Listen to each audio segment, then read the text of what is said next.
I'm just refreshing it on my end, and hopefully it's yeah. I have to refresh it like several times for some reason. This always seems to be the case.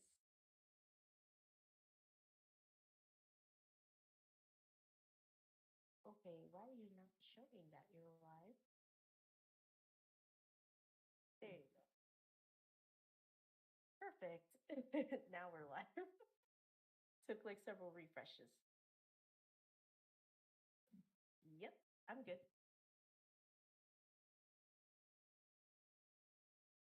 All right. Welcome everyone to the sixth episode of the Lucky Charm podcast. And we are going to be discussing our thoughts on the season 5 episodes of Miraculous. And of course, I am joined here with Kevin and G, aka the Cartoon Hotspot. Hello. Hello.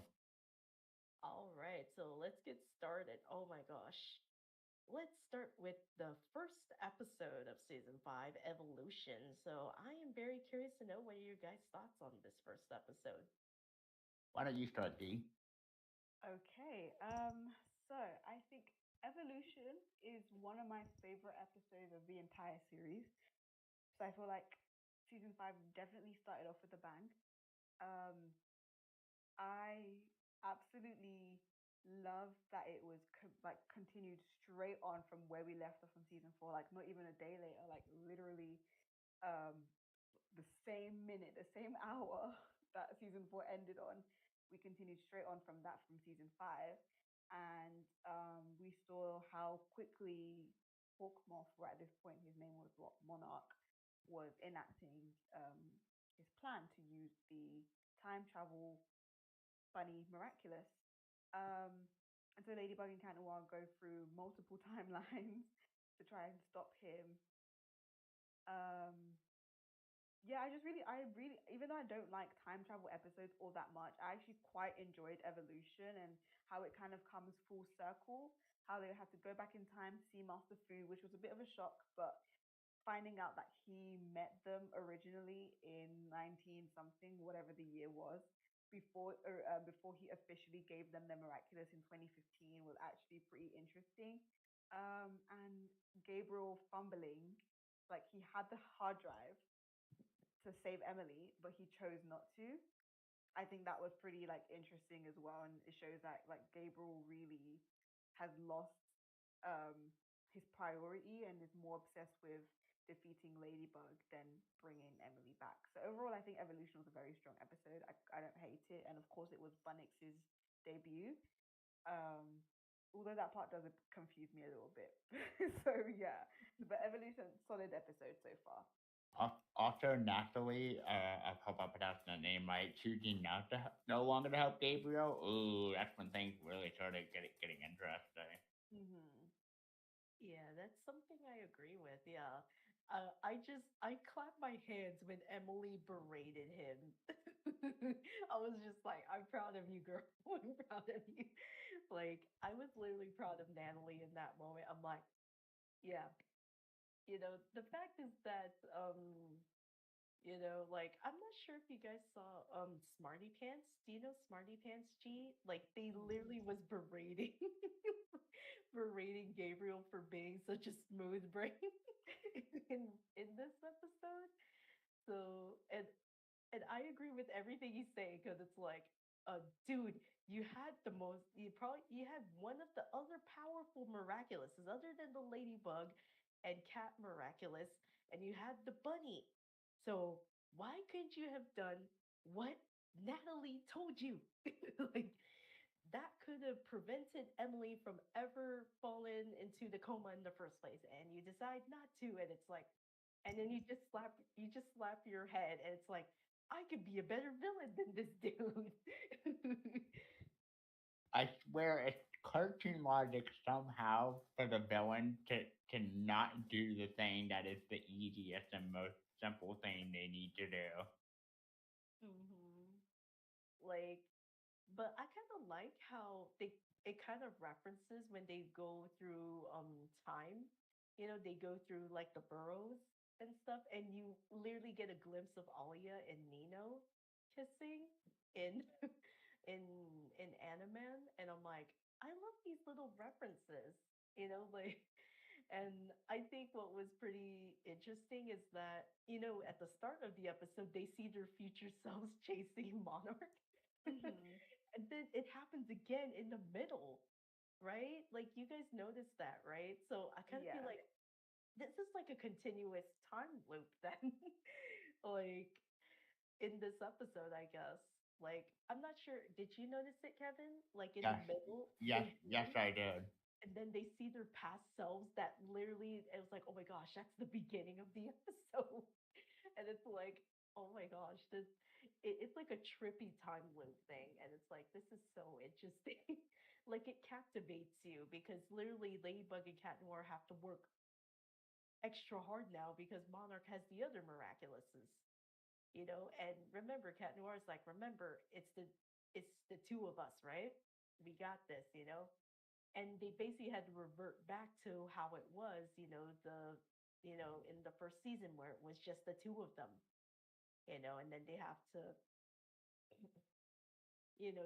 to get all the miraculouses back.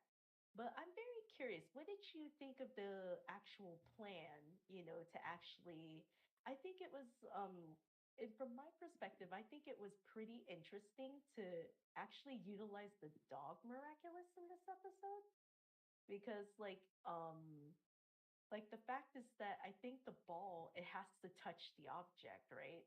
But that it needs to fetch or something. And Yeah. I think it was smart that they actually, at an earlier point in time, you know, Alex touched the bunny miraculous. So that way, when they actually do confront Monarch, Alex's like dog miraculous can pretty much just easily get it because it's connected to it when she touched it. I'm like, this is so interesting. Like, it was an interesting way to use the dog miraculous, I'll say. And I liked how they did the past master food to get to it too. That added a bit of interesting point to the plot. Yeah, for sure. Like, it's quite interesting that they did that because, like, remember, like, where else are they gonna get the miraculous? They have to go into the past to get it. Well, Monarch didn't have it, so that was like their only plan, you know, to go back in time. Yeah, think of it as kind of like an Avengers Endgame thing, where Yeah. remember when the when the heroes that didn't get snapped away, they were like discussing. And then remember with what's her name? Black Widow. She literally said, if you go to an earlier point in time, there's actually three stones in New York, right? So think of it as kind of like something similar to Avengers Endgame. Like, Hmm. with them, they had to go to a way, way earlier point in time. So that way, they can actually get the dog miraculous because currently Monarch has it in their time. So they had to go back in time and do it that way. And they're like, don't worry, we'll return it. It's like, it's not like we're going to keep it because, with the contingency of time travel, like, it has to be returned to its time period. Otherwise, Right. it might, according to multiverse thing, it's going to create another branching timeline. And and I don't want to get into that stuff, but I think, that's the whole point. They're kind of like, yeah, we have to return it to, we have to return the stones. And that's literally what, at the end of Avengers Endgame, that's what, they had to do. They had to return the stones to their proper time. So that way it can continue the timeline of what led into, the events, you know. Um, so I kind of think of it as like an Avengers Endgame thing. So that's kind of my analogy from what I took from it. I'm curious. Did you think that they took direct inspiration from behind Avengers Endgame when they were making this episode? You never know, because like the MCU has inspired, like, like, you never know. Maybe the creators have took inspiration from it too, because Avengers Endgame, I think it's a pretty prominent film, in the Mhm. MCU. So it could be highly inspired off of that. Because probably, when they were probably writing the episode, they're like, yeah, we need to make sure it makes sense because time travel, very, very tricky thing to, explain. So they're kind of like, because they know their audience is going to question. Like, imagine they kept the dog miraculous, right? That they took from the younger Master Fu, and they never returned it. What would happen, right? In that um, case, if they never return it and they just kept it, it would literally, like, Hawkmoth or Monarch would not have the dog Miraculous with him when they return to their normal timeline, yeah, which isn't a bad thing per se. Now that I'm thinking about it, like that's what we want. But then that means in the past timeline, Master Fu would have to go, would be missing a Miraculous, and we never know like what could cause. Like, there's always a consequence for an action that you make in the past or present or future. yeah. Yeah, that is true. Yeah, so that's why, in terms of time travel, you have to return it to that specific time. So Right. that way it doesn't cause any consequence to the timeline. Because say for example, like say for example, hypothetically, if they just took all the if they just took the miracle box from young Master Fu, what would happen? You know, that If probably they might took cause a the consequence. miracle box from young Master Fu, they would not be Ladybug and Cat Noir right now. Because Hmm. then Master Fu would not have given them the miraculous in 2015. Hmm. Exactly. So, they probably realize, oh, if we change something in the past, it's going to affect the present. Right. So, and it's like a constant in time travel concept, from various forms of media that like if you try to change, you know, if you take something or change something major in the past, it's going to affect the present.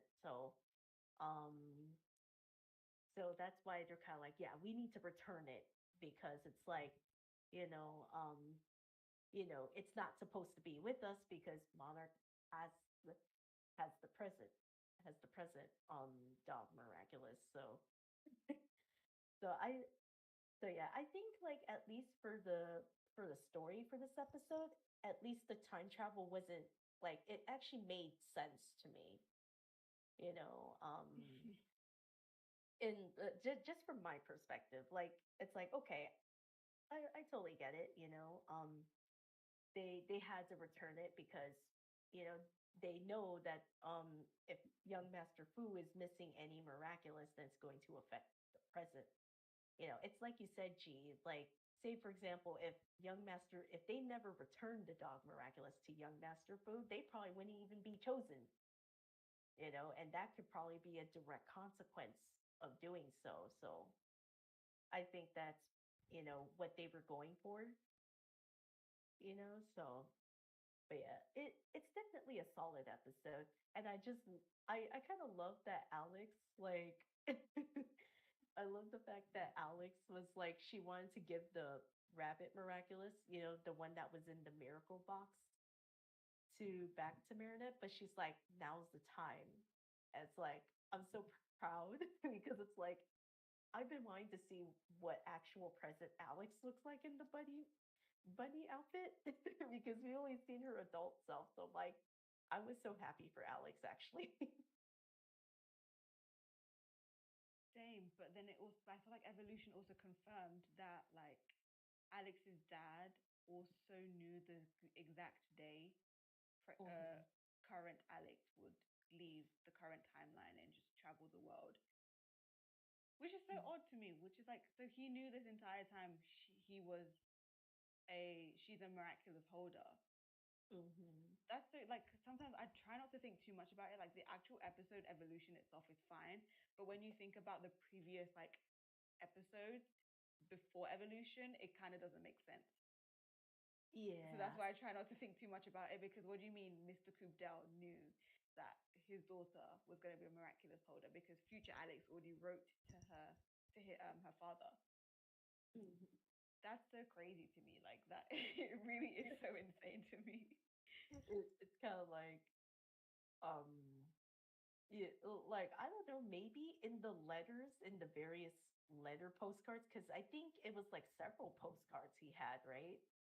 When he was showing them that he had several postcards or something. Maybe Alex might have explained it in the letter that like, hey, I'm going to be gone on this day and time, and you know, so I think it's like you said, it's kind of like you kind of wish they would have hinted it in the earlier seasons. Then maybe it would be like, oh, okay, they were leading up to this that he knew. um, but yeah, but I have to say, it's like I'm and I'm not sure if you like. Have you seen Smarty Pants' videos, G, regarding like the review on the Miraculous episodes? Oh my gosh, I love Smarty Pants. He's actually one of my favorite, if not my favorite, Miraculous YouTuber. Yes, I've watched a bunch of his videos. I've watched the one on time travel and why it doesn't make sense. Um, I think I watched the one on evolution, but I can't remember because like there's a lot of episodes. Um, but yeah, I have watched his videos. Like, did you see that? Like, um, did you hear his comment in that of his review of Evolution that like, please use the snake miraculous so you have a second chance? I'm like, and I'm like, exactly. I'm like, I'm just like, I feel like Gabriel had a smooth brain in this episode, pretty much. It doesn't Like, make sense because they try to tell us, okay, this is my few flaws of the evolution episode now that we're thinking about it.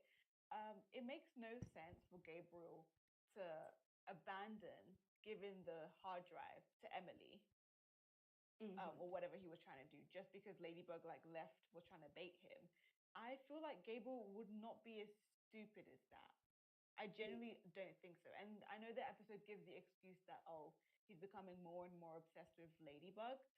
And sure, yeah, you can argue that, but you literally have the opportunity to prevent Emily from ever falling sick. Meaning, once you change the path, you don't have to become Hawkmoth and everything else is different. Granted, we don't know what exactly could be changed, but maybe Ladybug and Cat Noir just won't exist, and Adrian won't be at school and everything. So yeah, the future would there would be detrimental consequences. But that aside, I just don't think Gabriel would be that stupid enough because he knows what it's like to come so close. mm-hmm, Why would he risk, you know, like saving the one goal he's had from the very beginning? mm-hmm. Yeah. That's why I love Smarty Pants's like definition of Gabriel in this episode. He's such a smooth brain. I'm like, exactly. I'm just like, why did you fall for the bait? I'm just like, bruh. Like I had like a bruh moment when I watched it. I'm kind of like, you had the chance to win, man, but you didn't take that opportunity. And the fact is that Natalie is pretty much the audience. Natalie is pretty much us. It's like you had the Bunny Miraculous. You had the power to actually put the hard drive in that so that way Emily never ever fell into a coma. But you didn't take that opportunity. So that's my only gripe. Like he was a smooth brain in this episode. I'm just like, you had the chance to win and you didn't take that opportunity. I'm just like, yeah, that was just I just feel like he's a smooth brain. What do you think, Kevin? Oh yeah, that's like the perfect way to describe him too. My gosh, yeah, Gabriel was just like a smooth brain. Like he looked pretty threatening in the season 4 finale, right? But then he just has a smooth brain moment in this episode. It's like, you're not as threatening as I thought you'd be. No, but then when you um, think about it, like I said, the season 4 finale and the season 5 premiere is literally on the same night. So how do you go from thinking of this really, really good plan and actually mhm. obtaining the 15 miraculous? Granted, he had help from Felix, but still, how do you go from obtaining the 15 miraculous to just stupidly losing one of them and the most important one for that matter? within like a matter of 1 hour. Like that doesn't make any sense to me. In Yeah. logic. Yeah. It's just like he had a smooth brain. I'm just like, bro, why? You know, like I said, like when I watched that review that Smarty Pants did about evolution, I'm like, exactly. I was like, this guy is thinking exactly the way I'm thinking. I was like, I like this guy. Like he was on point. Like he was literally saying my gripes with Gabriel in this episode. I'm just like, why did you not take that opportunity? Why? Like I was so like and I told myself I would be a better villain than this dude. Like I would have taken that opportunity. I would not have been baited if I was in his position. So yeah, that's yeah, Evolution definitely a very good start of season 5. That's something all three of us can agree on. Like it's a pretty good start, but then he just had a smooth brain moment. It's like, okay. um but yeah, but like I said, I commend Natalie for like berating him because I would be just exactly like Natalie berating him. All right, so let's talk about multiplication. I'm very curious to know your guys' thoughts on this episode. I feel like when talking about multiplication, we can also talk about destruction because they're basically the same.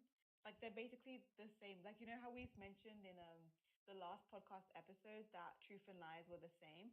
That's what I feel like um multiplication and destruction are. They're the season 5 version of truth and lies. Um because like evolution, multiplication, and destruction all take place on the same night, sort of.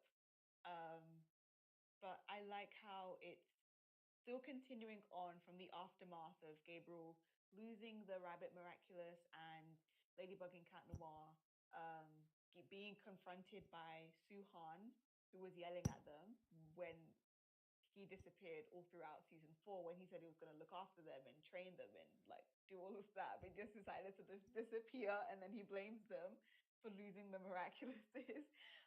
And then they decide to go to London to find Felix, but Felix is there, but his mom, covers for him and says, "Oh, she hasn't seen Felix." Um, and then she just, Marinette just returns home after like a failed night and has a sleepover with Alia. And for some reason, they just start talking about Adrian. I can't really remember the exact reason why they just flipped the, conversation to Adrian. I think it's because Marinette was saying if it wasn't for her love for Adrian, she would not have accidentally mistook him for Felix. But then I'm just like, girl, him and Felix are identical. Like nobody would have seen that coming. You're being way too hard on yourself. And then I think Adrian calls her on that night as well, and he kind of confesses his feelings, but he says he wants to get closer to her, which is a bit random, but not at the same time. Because I do remember, like, in Strike Back, Marinette was the only one to realize that Adrian was unhappy with, like going around the world. Um, and then I think he just realized that Marinette has always been there for me, blah blah blah. So I'm gonna try to pursue things with Marinette. But like it was just so like random for me. It just came out of nowhere. There was no like proper build up. Um, but multiplication is not a bad episode. Um, I think it's the episode where we get confirmation that Kagami's mother is working with Gabriel, and I think that was really like interesting to see. Mm-hmm. Because Yeah, I remember. Oh, sorry. Go on. oh no, go ahead. Oh, sorry. Because I remember when we were talking about the season 3 episodes in Ikari Goes In, where Kagami's mom first gets akumatized. We don't actually see her get akumatized. We just see the butterfly enter. Then it cuts to like a wide shot, and then we see her transform, but we don't actually see her say yes, Hawkmoth. So then that's kind of like a callback in multiplication that confirms they've been working together this entire time, which I think was really cool to see. Like I was actually so shocked. And then of course we get the alliance rings at the end of the episode.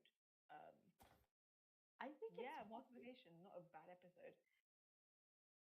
Yeah, I think the alliance rings is, I think it's like an easy thing to hide in plain sight because, they think the alliance rings are like, oh, that's cool. It can be your personal, think of it as like an Apple Watch or something, you know? I feel like that's the equivalent of an Apple Watch, but it's actually more sinister, you know, Mm-hmm. when you think about it. So I think it's very clever that they made those rings, without having most of the people in the city know what its true intention is, as we will talk about later on in the season 5 finale. But I think these are very, very smart. I think this is a very smart thing. Like, so I found it very interesting how the alliance rings work. So it's a very interesting thing to introduce, if anything. I think it had so much potential. Like I genuinely, when it first like happened, and he made the alliance rings, and I think it was very like um interesting because he only just got the miraculous, and he immediately thought of what to do with the miraculouses so that he doesn't lose any more of them. And I think that was actually like pretty smart. Like the moments like these make show Gabriel is actually a very tactical villain. Hmm. But then other moments where he's just completely smooth brain. I'm just like, can we pick one? Is he like a dumb, stereotypical villain, or is he actually really cunning and smart? Because like he learned from his mistakes. Sure, it was a Hmm. very smooth brain mistake, and then he immediately made the alliance ring so that he can akumatize people without actually physically giving them the miraculous, which really, really smart. Like there was so much stakes in that, and I really did like see the potential of it. Hmm. So I was excited to see where it went and how he was kind of using Adrian to be the model of the alliance rings. Again, Hmm. just forcing Adrian against his will. Yeah, because I know you mentioned in, I forgot which video it was, of yours, but you mentioned illusion of a choice, in one of your videos, and I think, you explained it very well that, like, Gabriel made it seem like Adrian had a choice, right? Because he gave Mm-hmm. him two choices. He's like, oh, it's like if you feel very uncomfortable being in the alliance ranks, you could always just go back into modeling, right?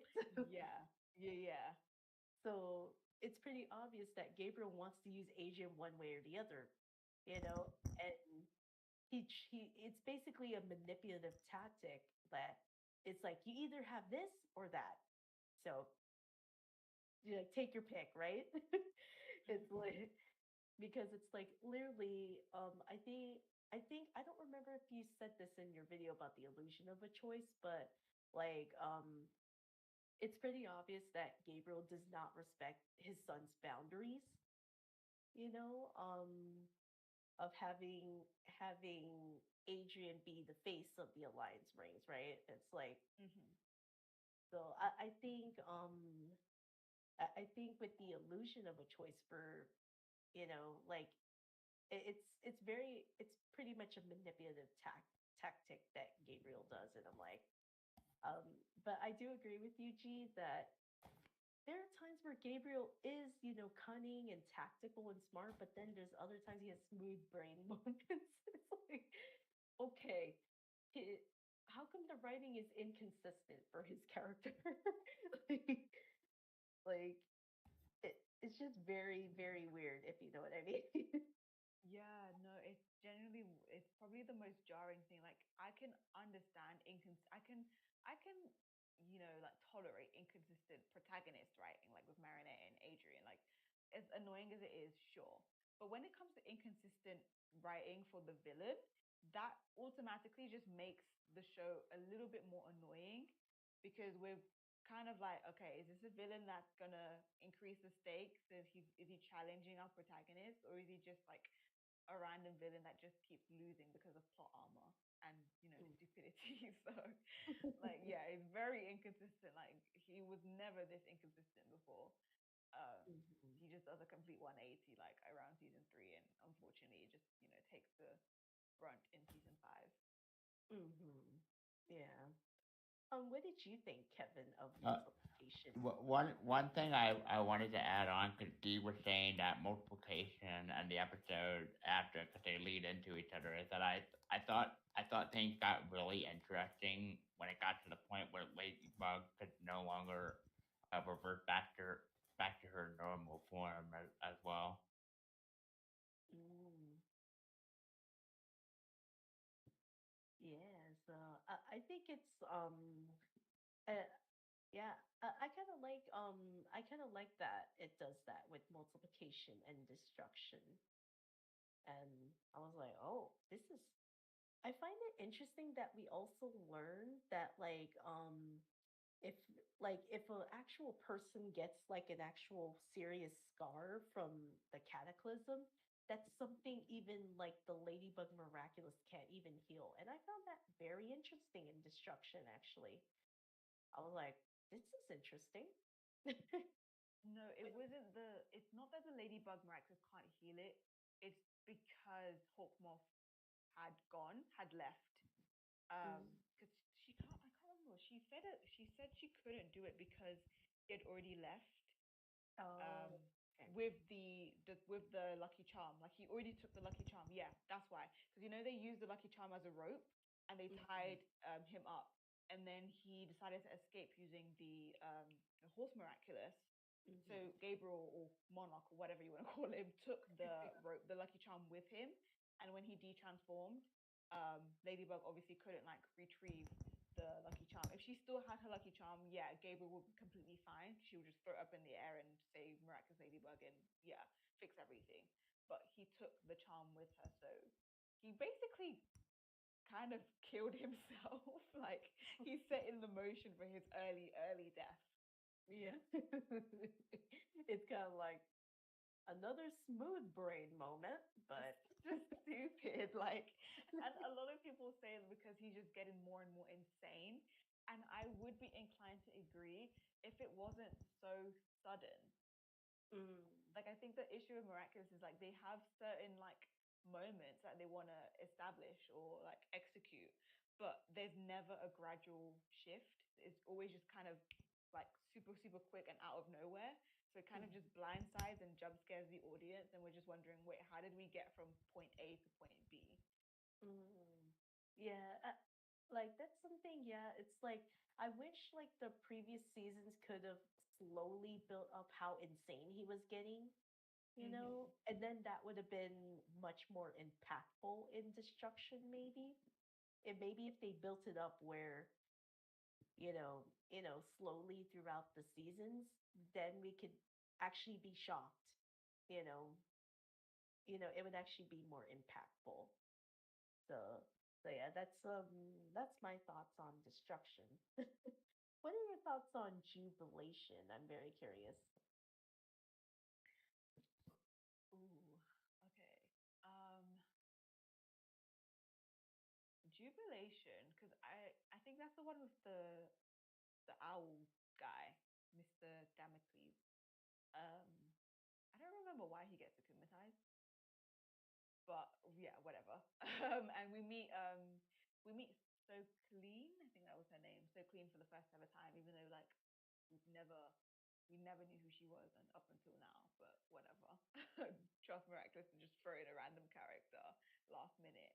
Um, I think Jubilation was quite interesting because I think that was when like things really did start getting serious. Um, so Clean is a big fan of Ladybug, which is ironic because Marinette like is so thankful for So Clean for being the one friend she had when she was being bullied. So I quite like that like mirror. Um, and I like how Gabriel shows us the full extent of the threat of the Alliance ring. Because if Marinette had put on that Alliance ring and accepted it from her parents, automatically Gabriel would have figured out that Marinette is Ladybug. Um, but it was So Colleen that was wearing the ring, if I Mm, rightly remember, because my memories on that episode is a bit fuzzy. But more specifically, the more interesting part of the episode, which I really, really did enjoy, even though a lot of people troll it on the internet because it just seems so like cringe and unserious, but was when they were um in like their fantasy reality, like their dream because of the pig miraculous, their deepest desire, and they were lost so much in that trance that they didn't realize that what is the acclimatized version of the owl, dark owl, was gonna take their miraculouses. And when they realized that they were in a dream, because Ladybug's lucky charm kind of, basically represents her consciousness, which I found really smart. Like they were in that dream. Her and Cat Noir were a family with their doll-like babies. They were on a tropical island. Cat Noir with the unserious mustache. Oh, that Miraculous is so cringe. I get what they were trying to do with it. And then when they finally realized it was a dream, it was the alarm clock, because I think that was a lucky charm that was like ringing. So that represented her consciousness, and she realized, oh, we're in a dream. Like this isn't real. So you have to like snap out of it before he takes that miraculous. I think that was the most interesting part of the episode, and I love the part that they played "In the Rain," which is my favorite song from Miraculous, even though it has no lyrics. But yeah. The one issue I do have with that episode though is like right after they wake up and Kanor is like super angry because he thought it was so real and he was angry that he played with their emotions. He was so close to cataclysming Dark Owl, but in the previous episode, and you need to put into perspective that the reverse special also takes place between destruction, and he was talking about him being scared of his powers because he hurt Hawkmoth or Monarch. So for Cat Noir to just kind of forget that and just go straight into almost cataclysming Dark Owl because he was that angry, it makes no sense to me. Like, how do we go from someone that is scared of his powers to suddenly someone that isn't afraid to just kill somebody with their miraculous? Like that cartoon logic. Right. Yeah. Yeah, I do agree, G. I saw like you could say this episode has like a meme thing. They're like, oh my gosh, are they getting married? It's like, it's all a dream. And I do agree, it is cringe that people kept like, since they're like, Agent fans, or the Love Square fans pretty much. And then they kind of cringe like uploading the photos. And I'm just like, yeah. But yeah, I found it interesting. Like I don't remember if it was shown in previous episodes in previous seasons if the Lucky Charm represented her conscious. Was that just something in just season 5, or was there other moments in previous seasons? I think overall, like metaphorically in general, even though they might not always show it, the Lucky Charm is kind of Ladybug's consciousness. But specifically in that episode Jubilation, it definitely was very like blaring that it represents her consciousness. Because again, Lucky Charm is supposed to help her, and she is the embodiment of luck. The Lucky Charm is supposed to help her in really, really sticky situations.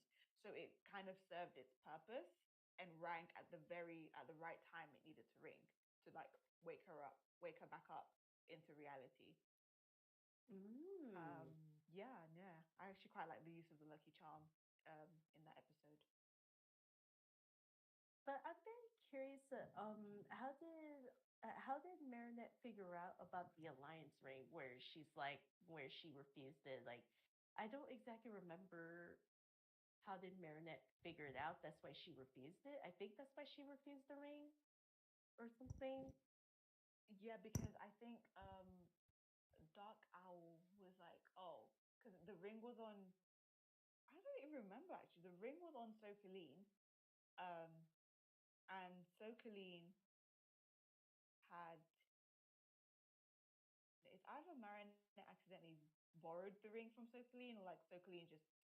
Basically, she was like traveling super super far, and Gabriel was like, whoever is going from this distance to another distance in a very abnormal time must be a superhero. And for some reason, he just assumed that so Colleen was the superhero. Mm. And yeah, and then Marinette just kind of assumes, like, yeah, that I think that was my issue with it. Marinette just assumes that the rings are bad. Like, she doesn't have any inclination. It doesn't have any solid proof. She's just like, oh, these rings are like super bad, so I'm not gonna buy them. I'm not gonna wear them, which is really odd because I thought, okay, if they want to go for having the gut feeling, then sure, that's fine. But then in later episodes, she has to figure out that the rings are like genuinely, she has to figure out why the rings are bad. But in Jubilation, she just kind of guesses. Same with Adrian. Adrian just kind of guesses as well. He's like, nah, I don't feel comfortable wearing the ring, so I'm not going to wear it. I'm not going to own it. And then that's it. They just kind of have a bad feeling and expect us to accept that. Yeah, because it's like I get, there is a phrase that like usually if your gut feeling is telling you something that you feel that you get that uncomfortable feeling, usually your gut feeling is right. Maybe they were trying to show that. That's kind of my guess. Yeah, that's what I was thinking too. They wanted to. Yeah. Because I think showing rather than telling, I think makes it a lot more Yeah, effective.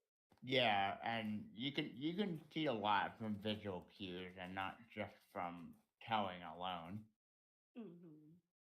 Because when you think about it, like when like think about yourself personally. Like usually if you get a bad feeling, and you tell yourself, I have a bad feeling about this, like whether no matter what it is. And then it like doesn't your face kind of give off facial cues when you have gut feeling, like a bad gut feeling about something? So maybe that's what they were trying to do with Adrian and Marinette, like just giving facial expression cues that they're like, I don't feel comfortable with this, you know, or their gut feeling is telling them. So, Yeah. but I think that's just I think that's just my perspective though. Like, I think they were just trying to show that they were like, I don't know. I feel like they get the bad feeling. They have a gut feeling and they feel uncomfortable. Um, so I think that's what was interesting about it.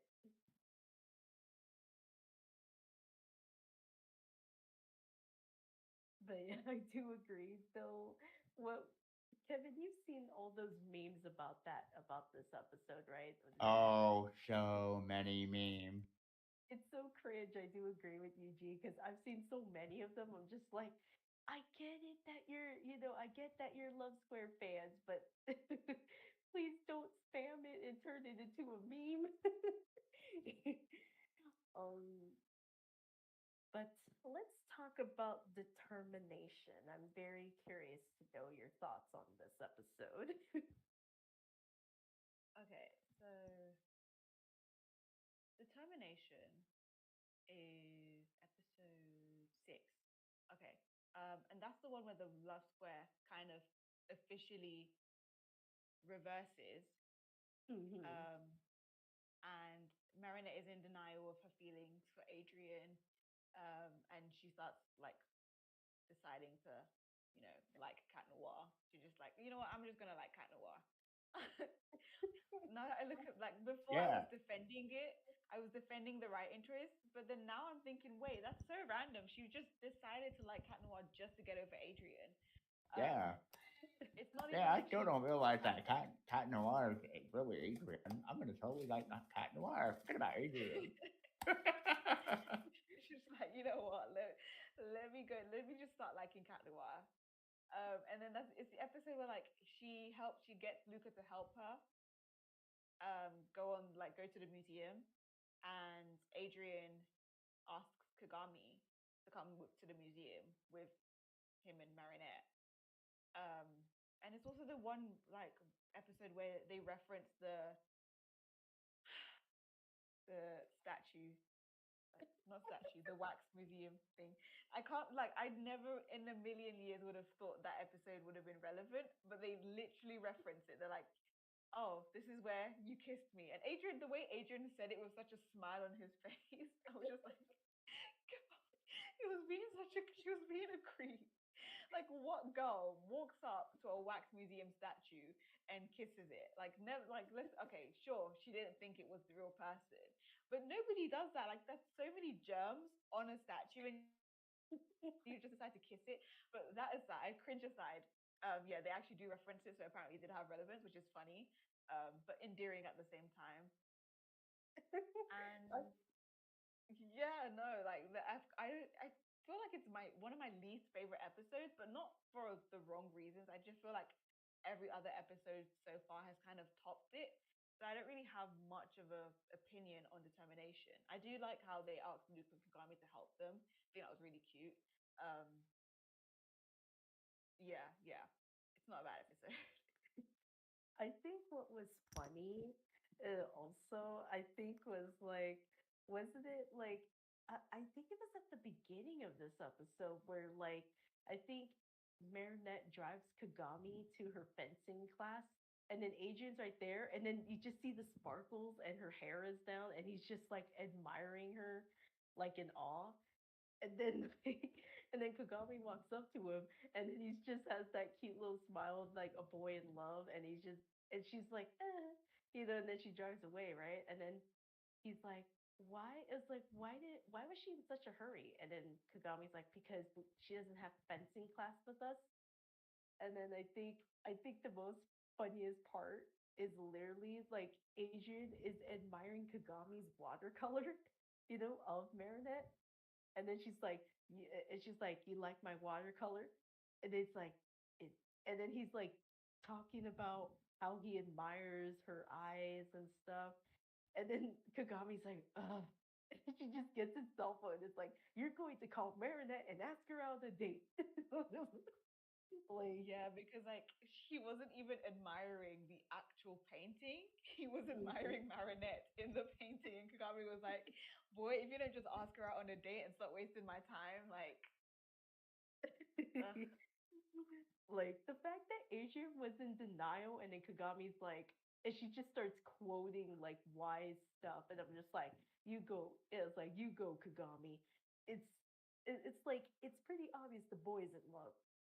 And the fact that Adrian kept denying it, I'm just like, boy, why are you denying it? It's so obvious. Like I said, if Kagami can notice it, all your other classmates will notice it too. Like, Kagami knows what's up. mhm. Like, and then I think Marinette was like with Kitty's section, right? And then I think she made like stickers for them. And then that's when Adrian called her. And then you just see the others are like, ooh. It's like, is she gonna accept the date? Like they're literally like you could say Marinette and Adrian's classmates are pretty much the audience. Like, ooh, is she gonna accept the date? Like they like to gossip or something. Yeah. Like, and I found it so interesting that Kagami was the one that told Adrian what he was feeling. Because you know how Marinette felt very uncomfortable, and then she brought Luca to the side, far away from Kagami and Adrian. And then, like, Kagami's like, you feeling jealous? I don't know. All I know is that I want to be in Luca's place. So, like, Kagami has to, like it kind of feels like Kagami has to teach him what he's feeling, and it's pretty funny. No, it actually is extremely funny because like he's feeling quite sad and a bit jealous that Luca's hugging Marinette, and he's not saying anything, and Kagami's just looking to the side, and she's just smiling so deviously. She's like, "Are you jealous?" And it's just like you're so right. Like she basically is the audience. Um, but I think it's because she's so used to Adrian not really knowing what he wants and what he's feeling that she kind of has to spell it out for him. Hmm. And that's why I kind of like I really do like their friendship. Like it's very interesting in that sense because like yeah, like she's very much doesn't mind being the one to tell him and just be brutally honest with him because Adrian needs brutal honesty, um, Hmm. which not a lot of people give him. So seeing that aspect of their relationship and in that episode was really interesting and really nice to see. Yeah. I was just like, this is adorable. Kagami has to like spell it out for him. That like it, it's kind of like like you could say that when um like in this whole season 5 regarding Adrian and Marinette, it kind of feels like the song "I Won't Say I'm in Love" from Hercules.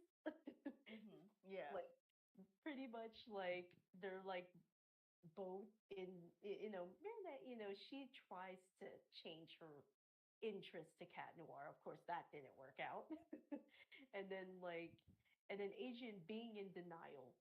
And then and it literally had to take Kagami to like tell him what he was feeling and stuff. What did you think of that, Kevin? Sorry, I missed the first part of the question. What was the first part of the question again? What did you think of like Kagami pretty much telling Adrian what he was feeling in this episode? Like yeah, Kagami knows what's up. As I was just saying earlier, Adrian can deny as much as he wants, but he knows. hmm Yeah, like this episode was just pretty interesting. Oh, tell me about Passion. What do you guys think of Passion? Ooh, oh my gosh, Passion is one of my favorite episodes. Um, because it was just a really fun episode. Like I genuinely really liked it. Um, I liked how we see a better representation of Adrian and Marinette using their opposite Miraculouses. So like Marinette using the Black Cat Miraculous and Adrian using the Ladybug Miraculous. I think he was much more um, competent in this episode, which I feel like the first episode he is Mr. Bug. So what reflects all, like they did not do him justice. I really like that. I also really liked Natalie had the central focus of the episode. Um, and if I rightly remember, I think she was just tired of Gabriel's plans failing and she was tired of being sick. So she decides to take matters into her own hands, get akumatized, and get Ladybug and Cat Noir's Miraculous, which she was really close. That's why they had to swap in the first place. Mm-hmm. Um, and Adrian realizing that Natalie was, you know, the one that is akumatized. Because I think at the beginning of the episode, she's like coughing really badly and she's getting progressively worse, like in illness. And he feels really helpless. So he talks to Marinette, and Marinette was like, sometimes, even if we can't do anything physically, we can be there emotionally. And so yeah, Adrian and Natalie really did shine through in this episode. Marinette did as well, but like for the right reasons, not like in the sense of her overshadowing Cat Noir, but like just her making her stupid cat puns, being obsessed with Cat Noir. Like she was really just how Cat Noir acts, but with the Black Cat Miraculous for her, and I think I found that so like interesting. So yeah, I really liked the episode Passion. Yeah. Also, I love it is like when the villain themselves can't get a plan, but like their other person does, and they get closer than the villain ever does. Mm-hmm. Yeah.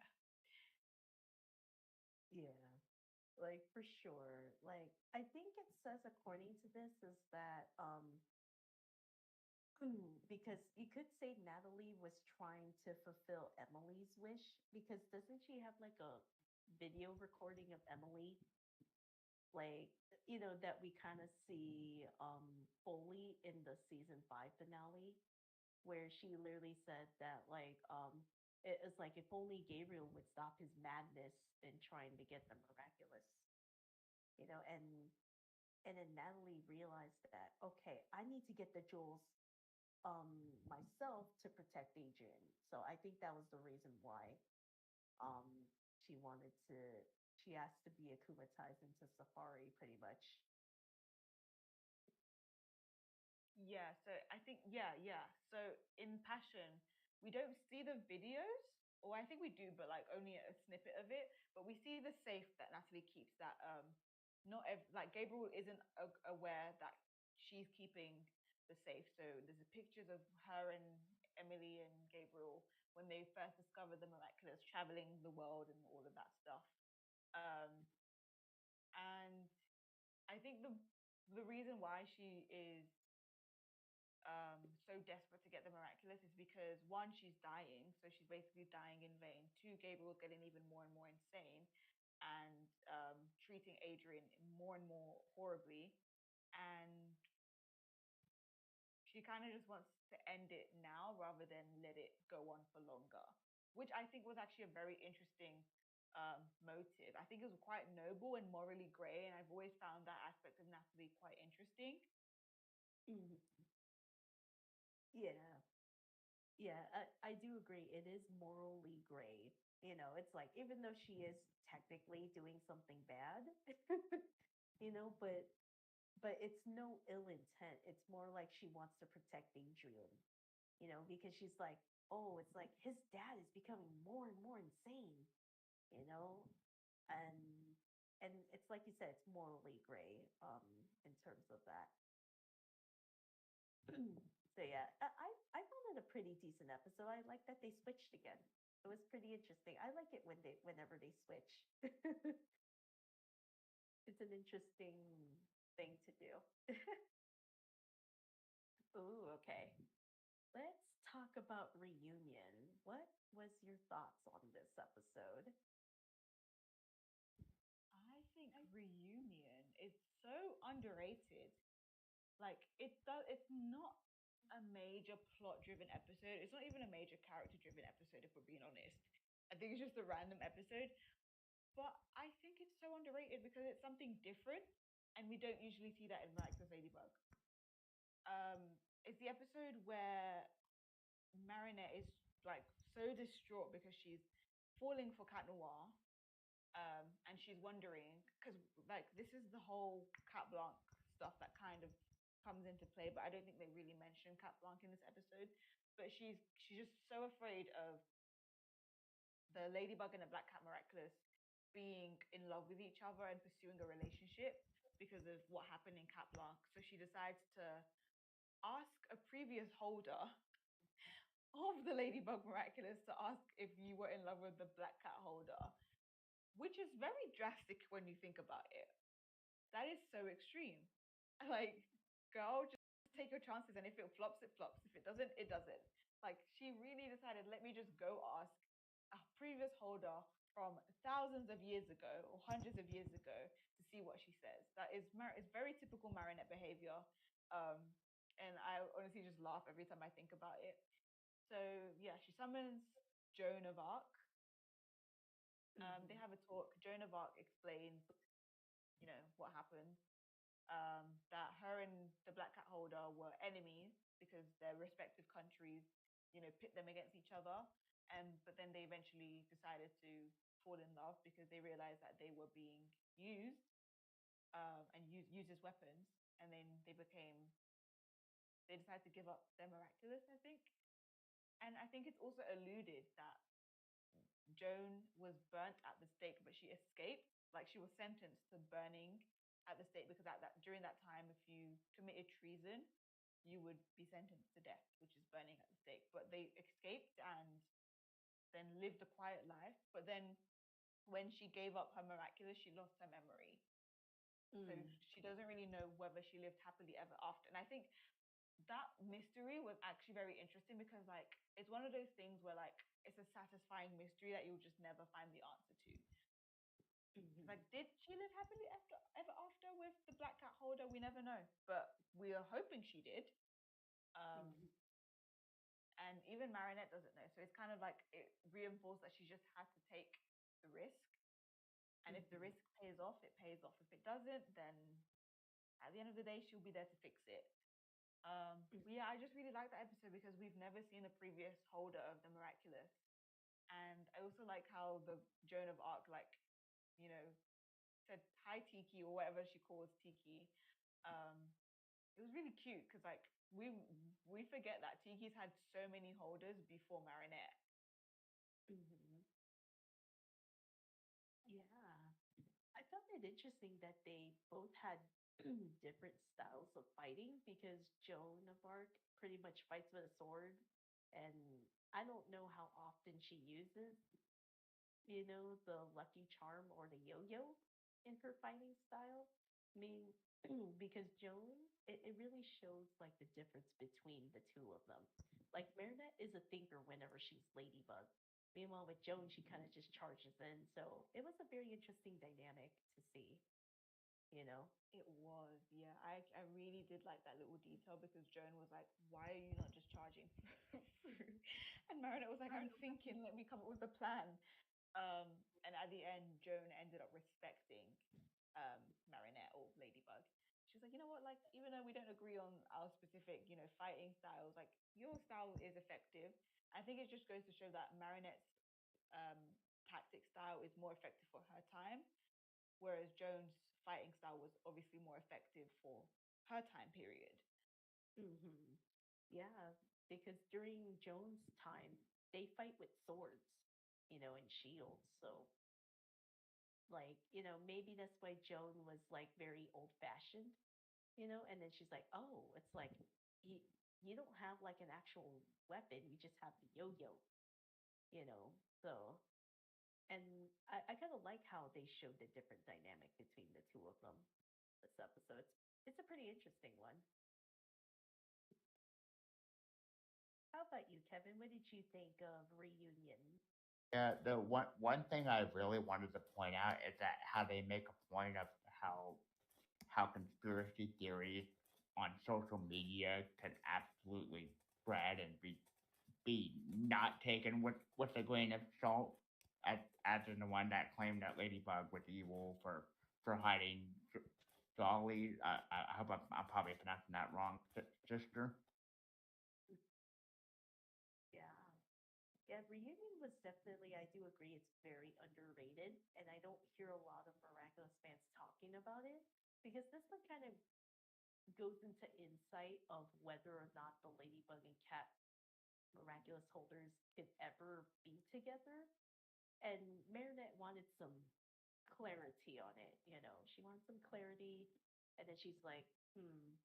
And then, I think maybe she realized that, you know what, I need to just take the chance. Like, I have to take that risk, you know, because look at Joe. What was the dude's name? Who was the cat to Joan? Um, I don't remember if they give him a name, but it was Dark something. Dark Grimorkin? I don't know. Oh, oh, okay, yeah, it is Dark Grimalkin, yeah. Um, but yeah, I think I love that it leaves the question in the air because it's like, oh, can Adrian and Marinette ever be together, right?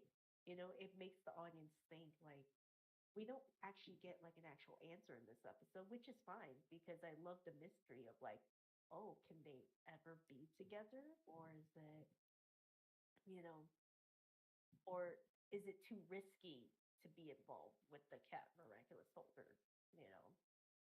So I think that's what I love about this episode. Very underrated in terms of that. Ooh, okay. Let's see what episode. Ooh, okay. I'm very curious. What did you think of Elation? Okay, one of my favorite episodes. Um, Elation. I remember that episode actually breaking the internet, especially Twitter, because nobody saw it coming. Um, I wait. How did the episode start off?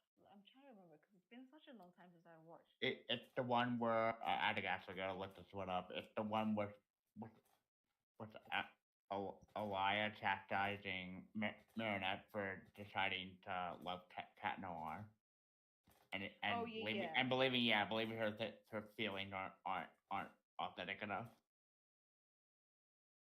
Right. Okay. So yeah.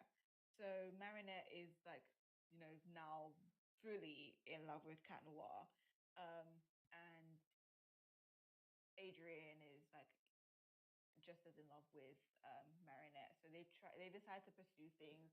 They go all around Paris, and that was really really cute actually. Like she took her above the clouds or something or whatever it was, so that they can just have a view of Paris.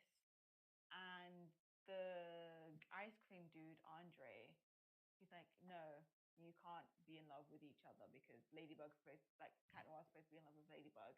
and you're supposed to be in love with Adrian. And I find that so interesting because like the way he just revealed it in front of them, and Cat Noir is like, "You're in love with Adrian Agreste," and Marinette was like, "You're in love with Ladybug," and even though she already knew, but like that was, I don't know. Andre's a creep for that. Like he's really weird. Like I think he's one of my least favorite characters. Like why are you so obsessed with teenagers' love life? That's so odd. And why are you even more upset that they're not following your stupid ice cream structure? Like it's run run aside because there's a lot of adults in Miraculous Ladybug that really just give me the ick. Um, but I like how it's an episode where it was so close to Marinette getting akumatized. Um, And she was able to beat it, thankfully. yeah, I don't know. I think the whole I think like we always get a Mary Shat episode. Um, and I know we mentioned, I think we're the ones that mentioned it, that every time they tell us there is going to be a Mary Shat episode, it feels less authentic because like yeah. But I really really did like this Mary Shat centered episode, and the kisses as well were so cute. Like I'm a huge Mary Shat shipper. I think they're my favorite ship of the entire like Love Square. So I was actually screaming when I saw that scene. I was like, oh, like no way, they actually did that. They actually went for it. But obviously Gabriel used it to his um disadvantage. Oh, sorry, his advantage. The only issue with the episode, I feel like well, it's not really an issue with the episode, more so like the episode not leading anywhere. But Gabriel says Cat Noir's love for with love for Marinette is something he could use against in the future. But then he never does that, like at all. He just kind of says it and then just forgets about it. Another smooth brain moment, Gabriel. Exactly. I'm just gonna call him smooth brain because it's like you say one thing but you don't do it. Like, but yeah, like this episode was like, yeah, like I'm pretty much with Alia because it's like, what? Why are you changing your love interest? Like, um, but yeah, I do agree. It's like, why is Andre so invested over teenagers' love lives? Like, I did not understand that at all either. Like, I was just like, like Andre was cute in the actual first Glaciator episode. It's like, hey, that's fine, but then it's like, why are you trying to push specific people together? Yeah, that's when it starts to become a little problematic, if you know what I mean.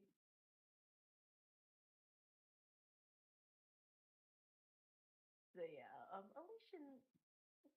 Elysian was a pretty good episode. I like the Mary Shat moment. Ooh, okay.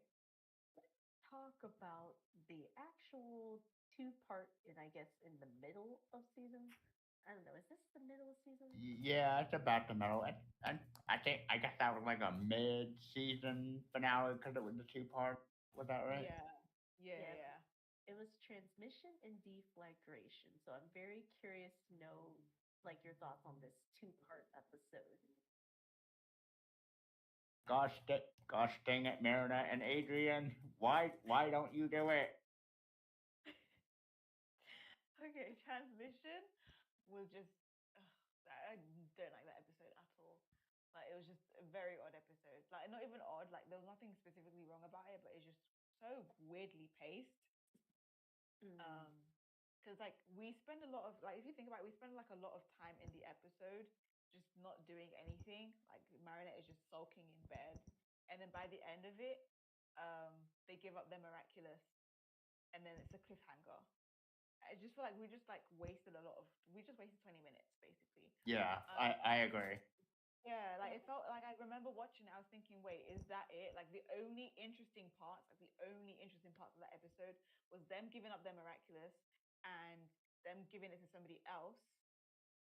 And then some like, you know, um I think it ended on a cliffhanger where like they gave it to Alia and Zoe and then Monarch striked again and that was it. mm. I think so. If I remember. But again, it's been such a season 5 is my least favorite season. I have not rewatched it ever since. I You remember know, it so. the fans are just so divisive over it, and I cannot blame you for feeling that way. Mhm. Yeah. That's why I consider season 5 like the mixed season because like there's some there are some good episodes and then there's some where it's like what were the writers thinking? And it started off so strong too. Yeah, for sure. Yeah. Um yeah, I was kind of with you, G, when I watched Transmission Deflagration. I was like, that's it? Like I was just like you when I watched it too. I was so confused. Like, what? What? Like, I guess you could say it's like a what if they gave up their miraculous. I would say that's kind of like a what if situation. If they, if they did give up their miraculous. So it's like it was like a iffy. I think the execution just wasn't there. I think that's what it was. I um, like deflagration. I just don't like transmission. I feel like it just took a long time to get to the point. Um, but there was something else about deflagration that I didn't like. The second part. Um, did Adrian and Marinette end up getting their miraculous? No, they didn't. No, because Gabriel got the miraculous from Zoe and Alia. He had both mhm, rings. mhm. Didn't make the wish straight away. He just, I don't know why he waited so long. Like the first thing I would have done is just make the wish. But he had both of the miraculouses in his possession and didn't make the wish straight away. I don't know what he was trying to do. Um, and Another one of those cartoon logic where like it's a dead simple decision, but they don't do it. It's another smooth brain. Gabriel. Exactly. I think we're gonna use that phrase from now on. Smooth brain. It's another smooth brain because literally in the season 5, he literally doesn't need to transform to unify them, right? To make the wish. So it's like, yeah, it's just another smooth brain moment from Gabriel and because stuff. like it's so weird because like he had the two miraculouses and then Plag. I think Plag decides to um escape. No, he decides to cataclysm the ring. Hmm. Yeah. He decides to cataclysm the ring. So basically, Plag still existed, but he was just invisible to the human eye. And I think that's very interesting because I remember reading something about the origins of the miraculous and how they actually existed. Because Kwame's are invisible to the human eyes, but then it was a mage that decided to create the actual jewels so that they can communicate with humans. Hmm. So when Plag destroyed his ring, he just lost his communication with the human world. So he was still there, but just Yeah. not able to talk. And I think that was really interesting. But like I feel like my issue with transmission and deflagration, I think the two-part specials are called the Kwame's Choice. I think yeah, it was called the Kwame's Choice. My issue with that is that I feel like the stakes were way too high, way too early, so they had to have a smooth-brained Gabriel villain, Gabriel moment just to lower the stakes. So they're like, wait, we're only on episode 13, so or 12 or whatever the episode was. We're only on episode 12. Like we cannot have Gabriel make the wish this early. Otherwise, what's the rest of the episode for the season gonna look like? So they just had Gabriel make them stupid decisions so that they can just lower the stakes again. And then we can just so like it's another win for Ladybug and Cat Noir, which okay, but why would you write that plot if you didn't want the stakes to be so high and this early on in the season?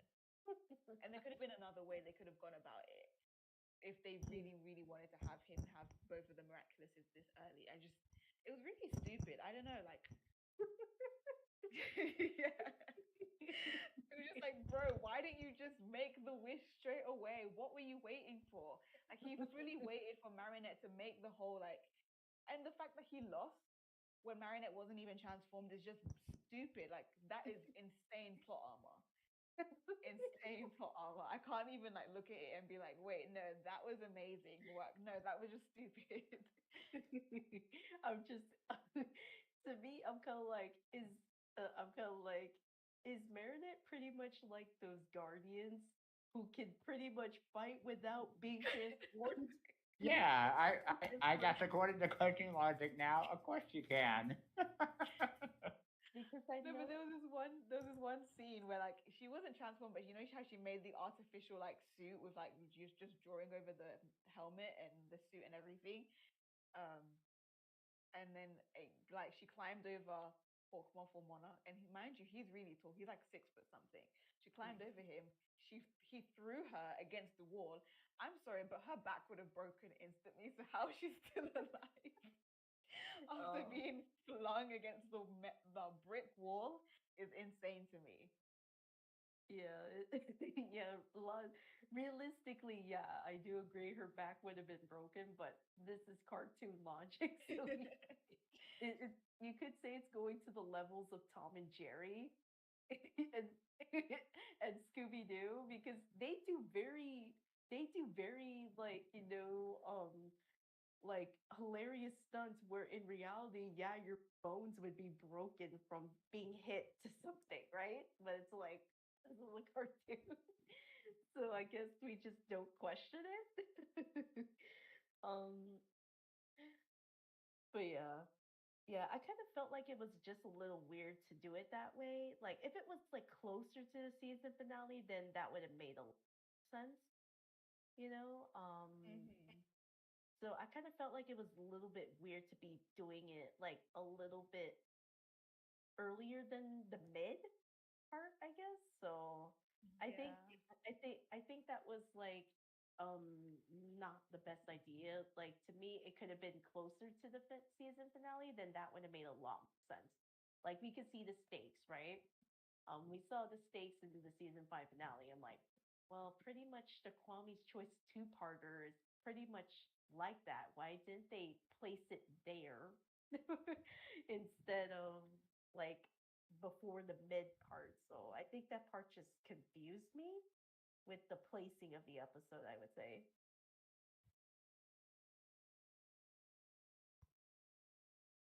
Right. Yeah. Hmm. Yeah, that's And so yeah, that's my thoughts yeah, on. I'm just I'm trying to think about like how the episode even ended. Like genuinely can't remember. I think they're like, okay, we'll try pursue something. Um, yeah, I don't know. It was just very odd. Like it was just a really odd episode. It was so odd. Oh my gosh. Oh my gosh. This is the next episode. What are your thoughts on perfection? Is it the one where the melody that no one hears but me? That song has been stuck in my mind. That, oh my gosh, I'm so sorry.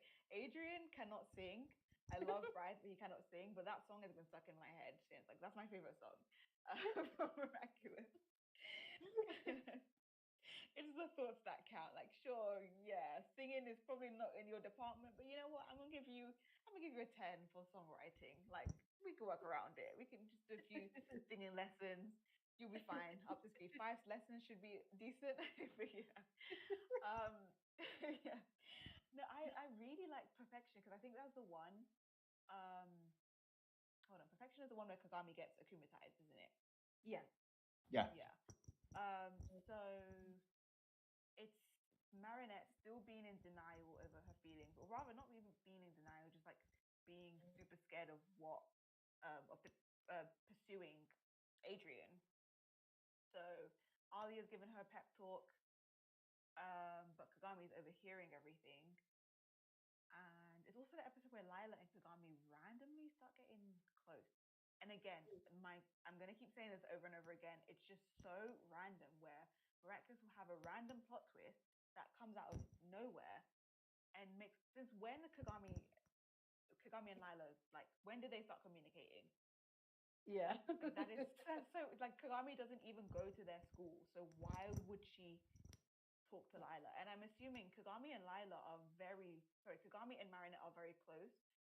So Marinette would have realistically told her like, yeah, I'm not friends with Lila, just like she told her I'm not friends with Chloe. Like I don't know, just very, but yeah, that aside, I think they just wanted to have something to get Kagami Akumatai, so they just threw in Lila into the mix, and yeah. Um, and obviously the whole class, helping Adrian make the song for Marinette, and she got like really awkward. I just realized like how like awkward that was, because imagine he just said I love you, and she didn't even say anything back. She just ran away. Like that would have been so awkward. I would have crawled into a hole if I was Adrian and died. Because what do you mean I just sang my heart out?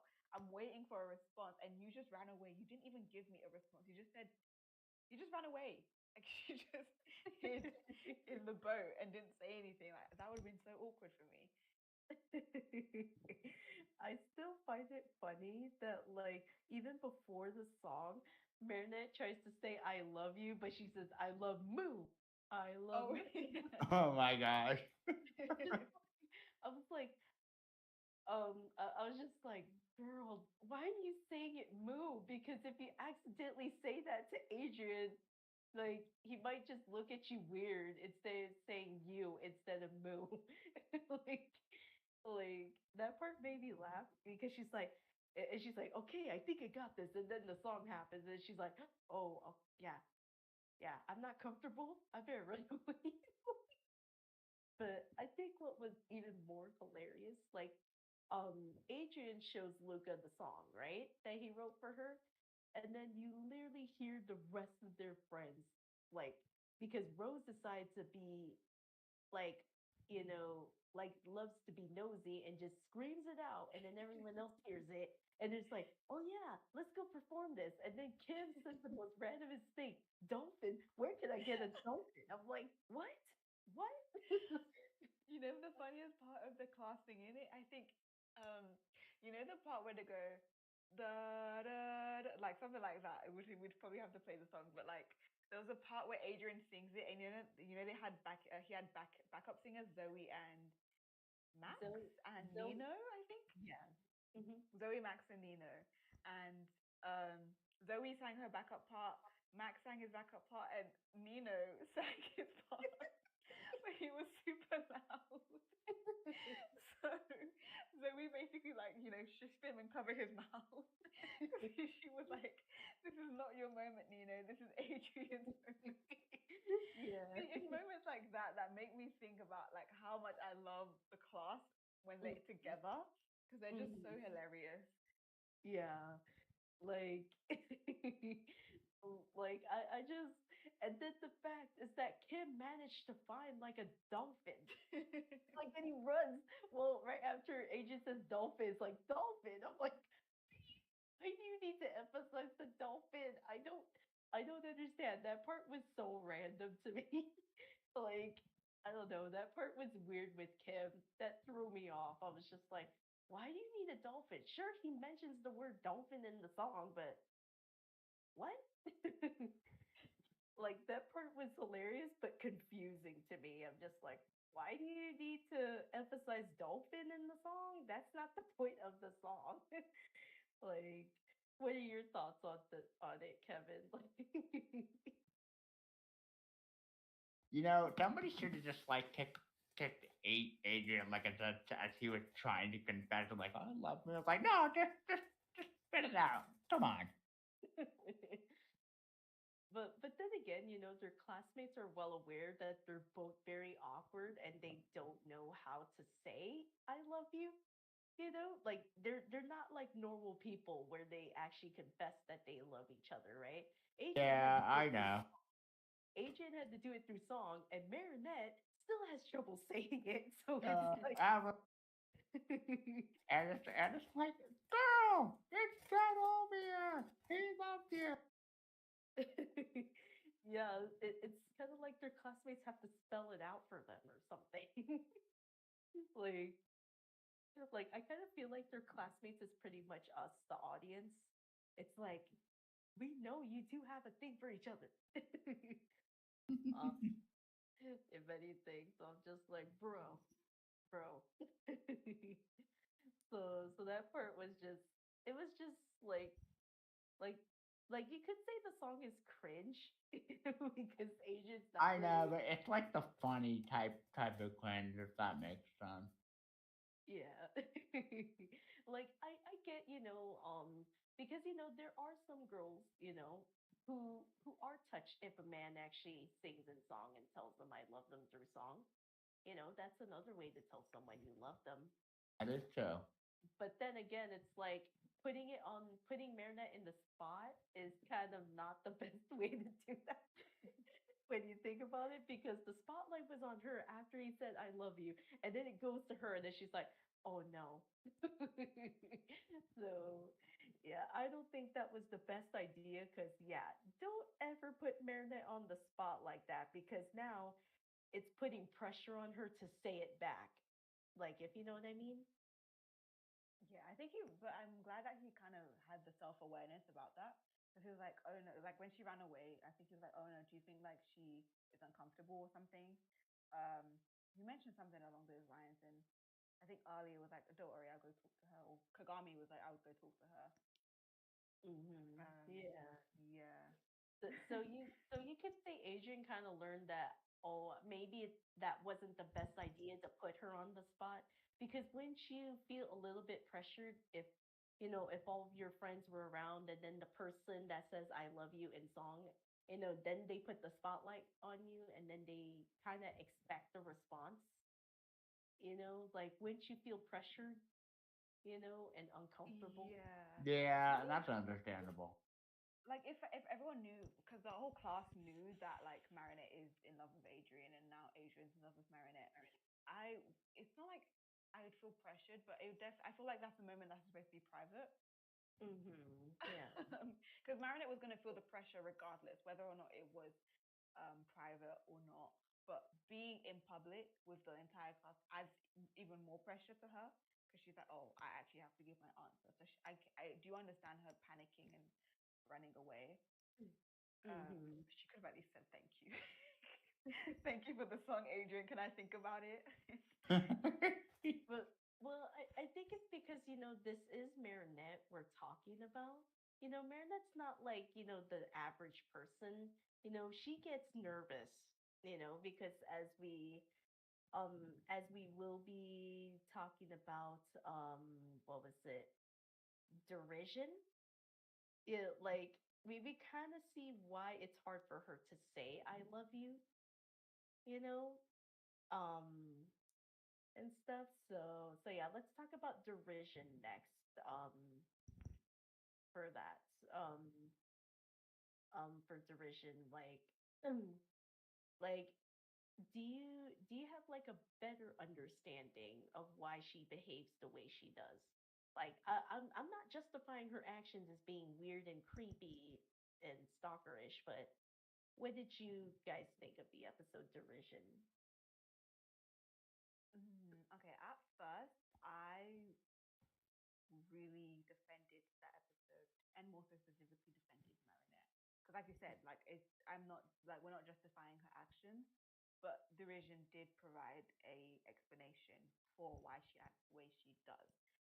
But I think a year later, now that I'm thinking about it, and I've had time to like really reflect and kind of think of the series as a whole, I think the episode doesn't hold up as well as it does.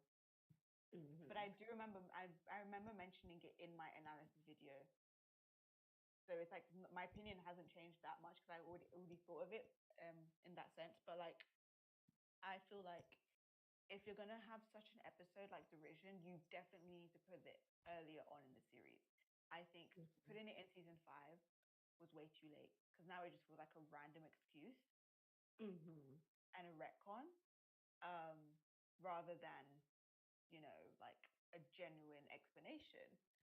I think having Chloe be that, I don't know, like this, I think the episodes were just all over the place. Like I did really enjoy the episode, and if I rewatch it, I think I'd still enjoy it. But like when I really, really sit down and think about it, I think it's a bit awkward. It's a bit like randomly placed just in the middle of the season. I get they wanted to put it there because Adrian and Annette are becoming a couple, but I honestly feel like it should have been earlier, at least in season 4. Yeah. I do agree. Like placing it in season 5, like I do agree, it was like a little too late, and it's just random. It's like if you would have put it like probably in season 4 or an earlier season, then that would have been a lot more. It probably would have gave it more substance, and nuance for it to Yeah, I have to agree on that too. like. And then I think this episode like shows the flashback of why Marinette actually puts her hair style very similar to Sophie. Actually, I think I know people pointed that out. It's like, oh, this episode kind of explains why Marinette has her hairstyle like that. Mm-hmm. Because remember, I think the year before, her hair was just in a bun and she just had her bang. It's not like the two pigtails that we come to know of Marinette. And and everything. So I found it very interesting. But but what I really hate is that Kim just found it hilarious that Marinette like like panicked and stuff. And I'm like, dude, that is not to be made. That's not. That's not. That's nothing. That's nothing. It's not funny to laugh at someone like that. You know, like the fact is that what was that girl's name that he's dating? The one Undine?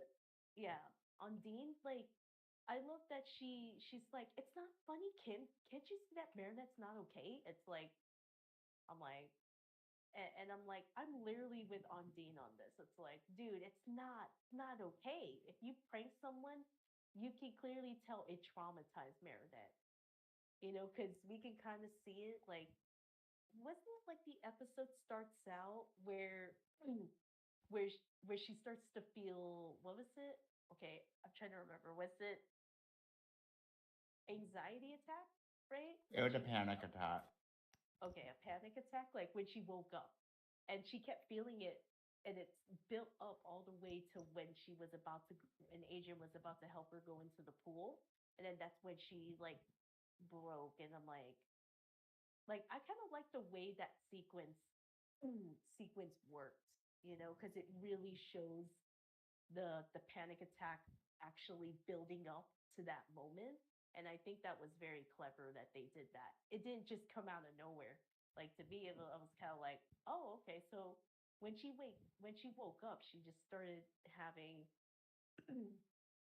you know, um, because that's never happened to her before. So, but at the same time, I wish it could have like, in kind of if she was, I think her mom said, "Oh, I think you're just having butterflies in your stomach, because of your date, right?" um, but at the same time, I felt like the panic attack kind of came out of nowhere, because like in other episodes, it doesn't show she had it. So, um, what are your thoughts on that, G, Kevin? Did you want to go first, Key? Yeah, sure. No, I definitely agree with you in that sense because there has been multiple times where Marinette has been to the swimming pool, one of which she was with Adrian in the pool. So why didn't that just? I'm not saying okay, like it's very risky. I'm trying to word my wordings very carefully so I don't accidentally say something wrong. But like what I'm basically getting at is yes, I know some panic attacks are triggered by, memory and Mm-hmm. sometimes they're just triggered by being in a specific place. Sometimes Mm-hmm. they're triggered by a specific time. Sometimes they're triggered by a specific circumstance repeating itself. Like in this case for Derision, yes, she's having a panic attack because she's at a pool on a date with Adrian, which the last time she was, on a date with somebody at the swimming pool, it just happened to be with King. But she has been at the pool many times before, um, once or twice with Adrian. So it's just like I'm a bit if I don't know. I was very iffy about it. I think the episode is worse because it paints Kim very weirdly. Because Mm-hmm. in season one, he wasn't really like a bully, but he very much was just like not a nice person. Like he was Mm-hmm. just that one person in class that wasn't really nice. He did kind of he had a crush on Chloe, so he'd do things for her. Um, but they just kind of do like they do complete 180 with Kim's character in season 2, and then he goes back to just being this like a hole in season 5, where we've learned that he was actually really terrible. If Kim was that terrible as the episode flashback paints him out to be, I honestly feel like Marinette would not have spoken to him this entire year. I don't think she would have. And yes, you could say Marinette is extremely forgiving, very forgiving to a fault. But I feel like even some people have their limits. Yeah, because you could be like the most forgiving person either, but like everyone had the point where they could snap, like even Marinette. Yeah. Yeah, so yeah, I do agree with you, G. But it does paint Kim in a very weird way because, like, season 1, it's like, he was like the jock archetype, and just wasn't a nice person, right? But then here it's kind of like, but what I found interesting though is that, like, this was another instance where Adrian as Cat Noir was almost about to cataclysm because he was legitimately angry because he finds out that Kim pranked Marinette and that got her traumatized. And the fact that Adrian was willing to do it again in this episode, I'm like, snap. Like, it feels like it's showing Adrian even has a limit himself. Like, Adrian's probably the most forgiving person, but there has been like probably this is this like the second instance he actually wants a cataclysm and akumatized villain. Yeah. I was like willingly wanting to cataclysm. Yeah. I was just like, oh my gosh. And then like the fact that Marinette as Ladybug had to stop her. It's like, no, we just have to de-akumatize them. You gotta chill. Like, and stuff. So, and but I kind of like how Adrian's like a protective boyfriend, though. That's what I love about Adrian, though. But you gotta, because to me, I was just like, oh, I was like, but at the same time, Cataclysm, yeah, that's that's in a morally gray area. um, if anything, um, but what I love in this episode is when Adrian and Marinette talk. Like, what did you think of Kim's apology? Do you think it was genuine, or like, I'm just curious of what your guys' thoughts on that. What do you think, Dee? I don't know, because after that episode, I just kind of it left a very sour taste in my mouth, specifically about Kim. I think it was genuine, but whether or not I would have accepted it if I was Marinette, then that's a completely different question. I do feel like he did get a bit, like he got off the hook way too easily, even though he did apologize and everything. Like I feel like that's something you just don't overlook. Yeah, it's very odd. Yes. Yeah, that's definitely, yeah, it's kind of like, like I was surprised that he got off easy. Like I'm kind of like, dude, you literally helped the one person that Marinette hates with a passion to prank her. She could have died. She Yeah, really could have died. yeah, you know, um, and it's kind of like, I do agree he got off way too easy. It's like, I get it, they wanted to, end it on a hopeful note, but what I do love about the episode is that when Agent and Marinette talk, I kind of like their communication. Like Marinette actually admits that, like, I don't know if, and then I kind of like just Agent's like, he's understanding. He doesn't expect her to like, and he's like, we'll take it slow, and he's like, I'm new at this too, and he's like, but we'll figure it out together.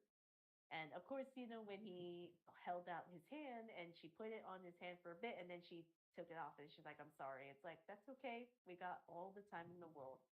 Like I love their communication in that scene. What did you guys think of that communication? Yeah, I can agree with you on that.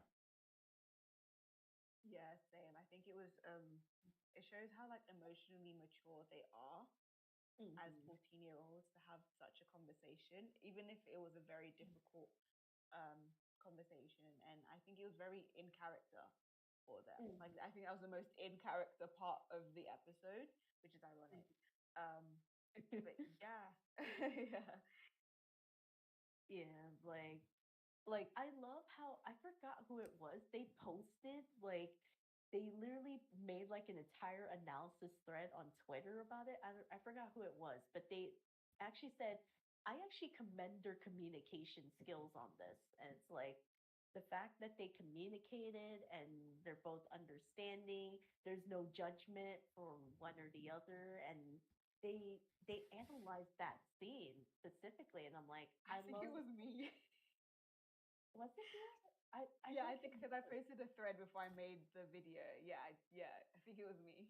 Oh my gosh, it's great. I I l- I I was very intrigued. I was like, oh my gosh, I love this analysis thread. It's like one thread after another. Like, oh my gosh, this explains it so well. But I do agree. Like for some reason, I kind of feel like they have better communication skills than most people in relationships in reality. like Right. it's like I love the representation of great communication skills. Like it really shows children this is how this is how you have a healthy relationship. Communication is key in a relationship. Like even though Marinette never told Adrian that him helped Chloe prank her last year, you know, he was actually like when he heard it from Kim himself, that's when he's like, oh, that's why she reacted the way she did. So, and I love that Adrian wasn't judging her.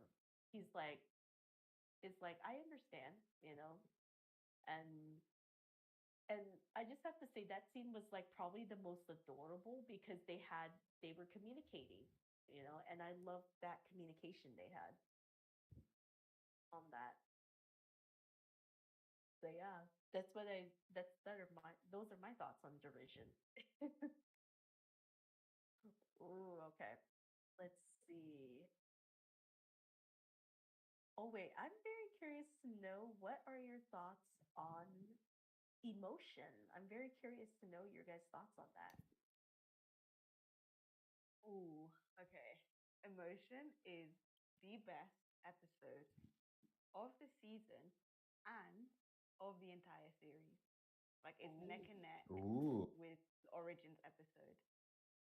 I think whatever the writers were doing, whatever like whatever caffeine they were drinking, they it works in their favor because emotion genuinely like honestly top tier writing. Like, and I never say this with Miraculous Ladybug, but genuinely emotion was such an enjoyable episode.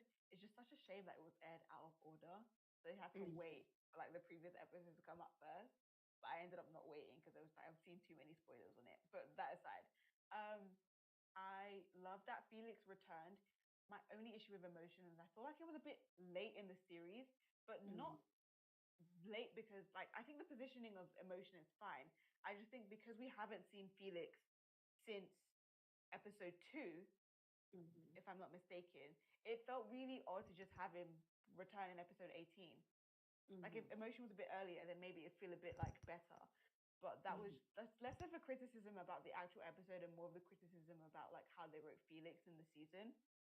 But mhm, I really loved the nuances behind the episode emotion, the fact that um Marinette thought that Adrian was hiding something from her, so she decided to sneak into the ball. And yes, like yeah, she's been being a bit creepy, but I feel like this is the least creepiest she's been. Like she's actually sneaking in for the right reasons, mhm, which is kind of weird to say, considering it's Marinette. Um, the whole like Amelie trying to talk to Gabriel, but he's just not listening to her. So like Felix steps in and everything. Um, Felix pretending to be Adrian yet again, re-traumatizing Marinette. Like she can't even catch a break at this point. because every single time, like, she thinks she's with Adrian, she's actually with Felix. And like, emotion is just, I don't know even where to begin with how like amazing, from the animation to Felix's character to Marinette and her lucky charm. Emotion was just a really, really good episode. I like the fact that Felix is getting very, very desperate. So he's crossed the line between heroism and genuine madness.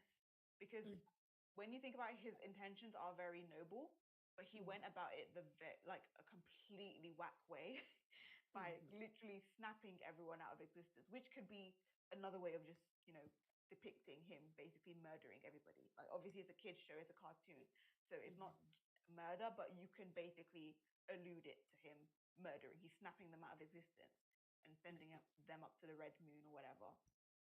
So him just like becoming very, very mad. Like, yeah, sure, he wants to wipe away the world of, people that control sentient beings and everything, but genocide is not the answer to that at all.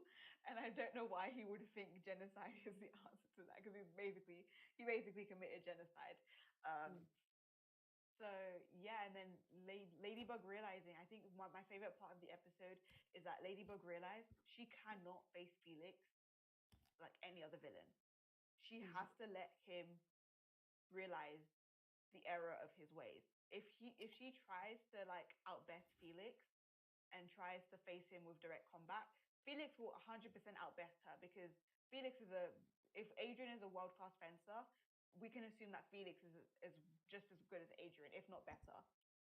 Felix is also very intelligent, and I'm not saying Marinette is less intelligent than Felix. No, I think they're very neck and neck with each other. But if she tried to do anything, like, Felix would have just, foiled her plans.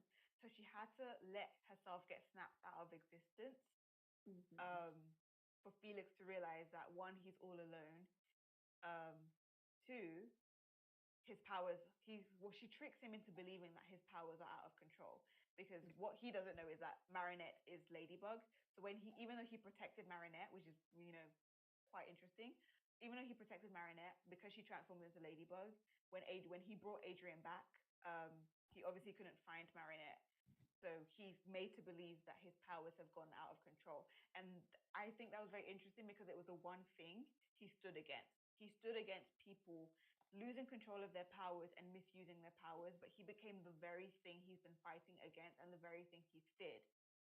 And that's why he brought everybody back, because he's lost sight of his original goal. And I think that was just a very, very good episode. Like, the fact that the lucky charm the lucky charm is like Marinette's subconscious. The lucky charm told Marinette, you cannot face Felix.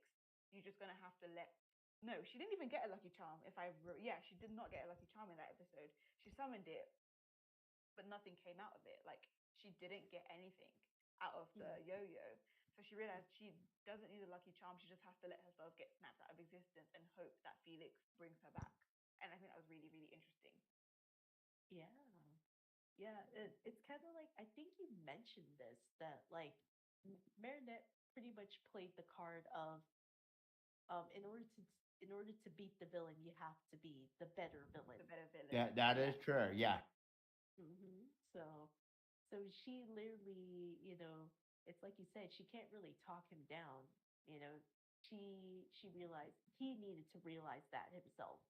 And I think that was a clever way to do it, because as soon as, he tries to show Kagami and Adrian, oh, I put Marinette in here. What? And then he tries to use his power. It's like she should be in there. Like, and stuff. And then that's why, and then he's like, oh my gosh.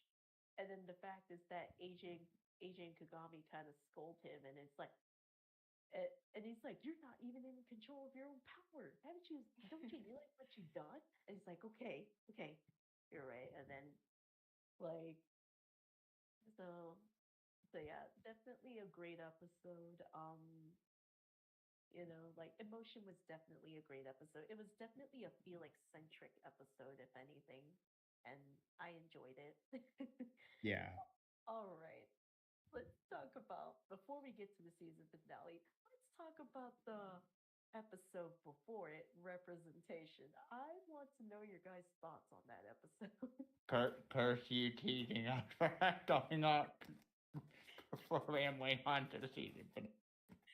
Oh my gosh, do you want to go for it, Kevin, or shall I? Yeah, you can go for it. Okay. Might be an unpopular opinion, but I really don't like representation. Like, not even a single bit. I Ooh. try. Ooh, the unpopular opinion indeed. Why is that? I'm curious. I feel like for what it is, for what it's worth, if you're gonna have a episode like representation, putting it right before the finale makes absolutely no sense whatsoever. Because why are we finding out this very important information, the one mystery that we've been wondering about for the past 9 years? What happened to Emily Agreste? What is the whole mystery surrounding the Graham Divinelli twin rings um, and the sentient being storyline? That something as big as that storyline should not be right before the finale, because I feel like they're just trying to pack everything up, and it's so obvious they try to do that because it's not even a flashback episode.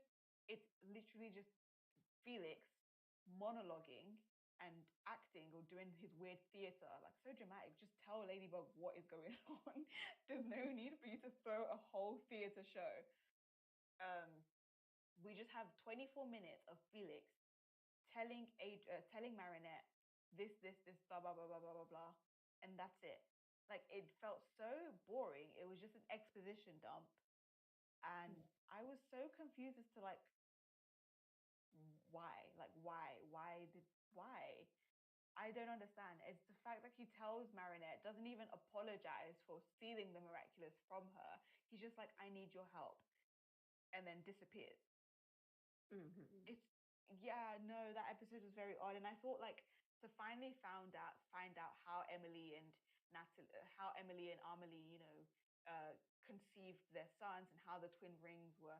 I felt like that could have been done through a flashback episode where we actually see the characters, Mm-hmm. because Miraculous doesn't really have many flashback episodes. If I rightly recall, they only have one flashback episode.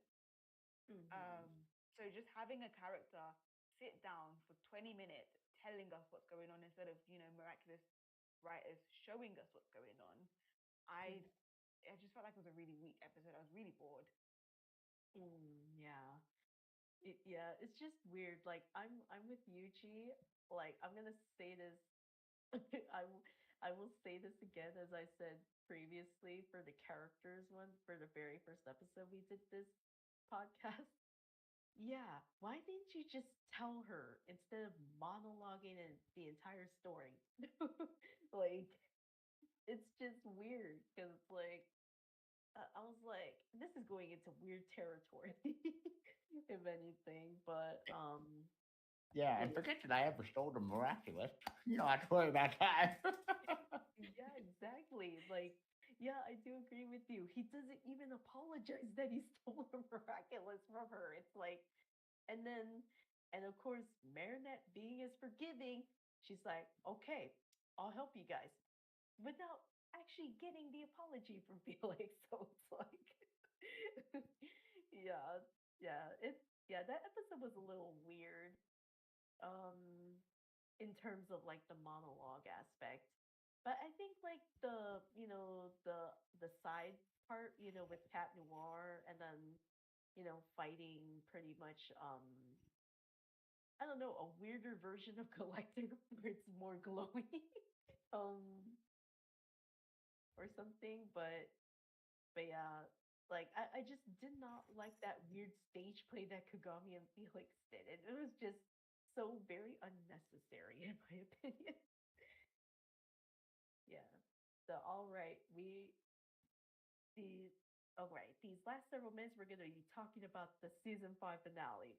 All Okay. all stuff all stuff down at the table. What are your thoughts on this season 2 Oh, two-parter finale? I'm letting you two go first because I know you two have a lot you want to say. I don't mind if we go a tad bit over time. It's fine. Don't worry about the Yeah. timing. But I think everyone already knows my opinion on the season 5 finale. worst conclusion to the narrative arc. I did not see it coming, and I don't mean it like it was shocking in a good way. Genuinely shocking in a bad way. Like, and I think that's the worst kind of shock. I to really summarize my thoughts as like condensed as possible. I think the finale, I think it was the writers just trying to, you know, not be predictable because obviously at the start of the series, we have this setup that Adrian is Cat Noir and Hawkmoth is Gabriel. So ultimately, the series is building up to a father-son confrontation. Like every single fan was waiting for that because that's what the natural progression of the series is. And just because we know that's coming and it's predictable, predictable doesn't mean a bad thing. But I feel like the writers were like, you know what, this is predictable. The fans are expecting a father-son showdown. Let's just give them something different to shock them. And I'm just like, predictable isn't a bad thing. Like sometimes it's a very good thing. Like as long as it's good writing, then we really can't complain all that much. So they sacrificed a father-son showdown for for Gabriel and Marinette to fight each other. And I'm not gonna lie, that fight scene truly was one of the greatest fight scenes in Miraculous Ladybug. But emotionally, there is not much I can do to invest in it. And it's very odd for me why the writers made that decision because they sacrificed emotion for a really, really good fight scene where Adrian would have been able to bring both. It's a two-in-one package. Adrian would have been able to bring the emotion because it's literally fighting his father, but he also would have been able to bring the awesome fight scenes because, again, he's a very skilled combatter. So I'm not really quite sure why the writers traded one character in favor of the other when your deuteragonist can literally bring everything that you are looking for.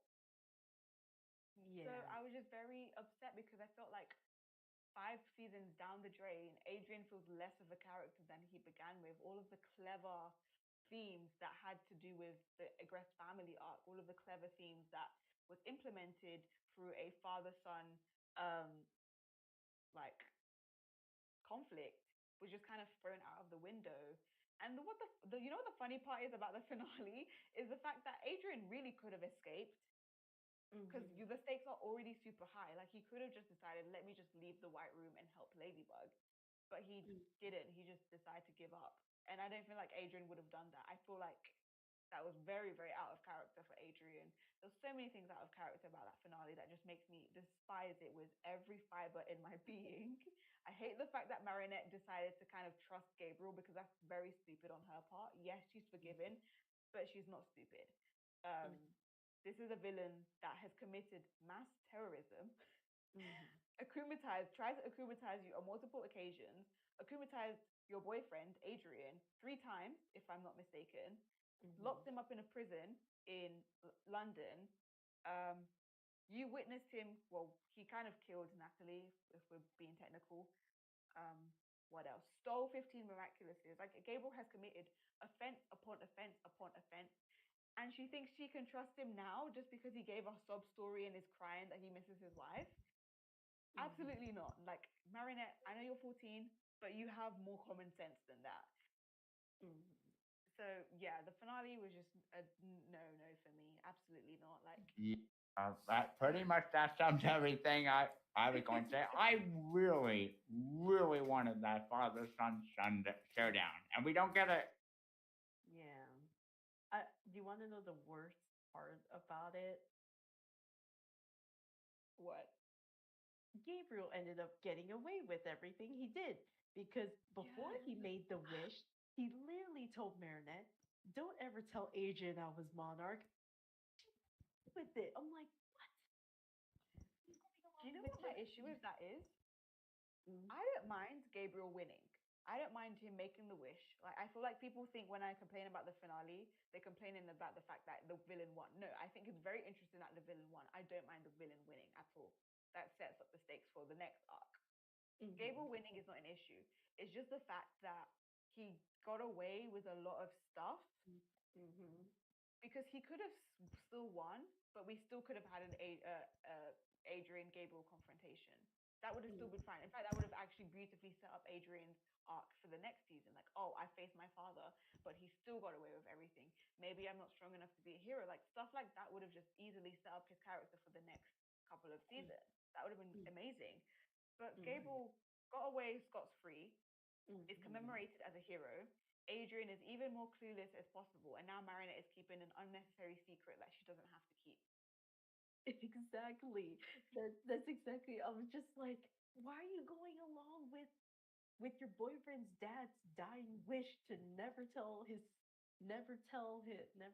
Adrian that his father literally was monarch. I'm just like, why are you going along with it? He's no longer around. You could have just told him. It's not like Gabriel's gonna spy on you or anything. Like You know what? I understand that, like, a 50-year-old man, or however old Gabriel is, telling a 14-year-old girl to keep this secret. Like, I do understand the pressure that comes with, like, he's basically manipulating her. Like, from that aspect, I very much do understand it. Um, but at the same time, I feel like if it was the other way around, I truly don't think Adrian would have kept that secret from Marinette. I think he would have told her eventually. Um, because, okay, cool, she's supposed to keep that secret from Adrian, but there's no reason why she should keep the secret from Cat Noir. Assuming that Cat Noir and Adrian are different people. Like, let's pretend we're in Marinette's mind.